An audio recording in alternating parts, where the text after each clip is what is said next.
Here I am in the New Relic One interface, and I'm going to start my journey of adding network telemetry. To do that, I need to choose to add more data from our button here in the upper right. Next, I'll scroll down and choose the network devices in the Network Performance Monitoring section, which will take me to the documented installation steps for both SNMP and flow data collection using the K-Translate Docker container developed by our partner Kintiq.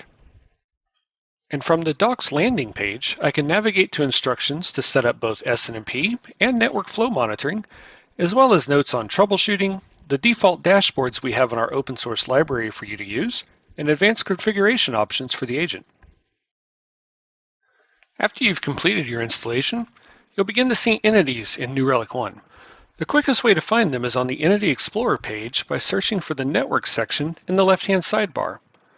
From here, you can easily see device-level summary metrics from both the flow and SNMP data that you're sending the New Relic, such as these routers and switches. Because network data is stored in the same database as application, infrastructure, and digital experience data, you can analyze it all in the same UI, helping you correlate performance problems and determine root cause faster. You no longer need to page a different team or even switch to a different tool when you want to see how your network and your systems are interacting. You have all the data you need to make quick decisions right here in one observability platform. Looking at the switches, we can also toggle into our Navigator UI, which gives us a high-level traffic light summary of our entities based on the alerts we have configured. This allows you to detect problems in the network immediately without needing to understand all the complexities of a modern network. We can easily group entities by tags, such as source address, to show device IP addresses.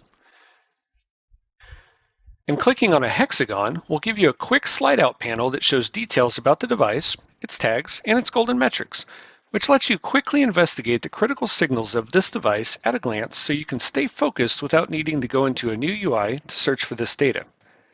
And speaking of golden metrics, one more click takes us directly to our embedded Lookout app, where New Relic's always-on AI engine analyzes your golden signals across all of your entities in real time so you can identify performance anomalies in your environment automatically, all without any configuration on your part. Let's see how it works. Clicking on any of the bubbles opens a slide out that shows details about the device, including deviating signals. From here, you can jump into the full Lookout app for a deeper analysis, and you can also click on the device name to see the default dashboard for its entity type. This takes you to the Entity Overview page, which is different for every entity type. It often shows data in time series widgets to give you a sense of trending signals.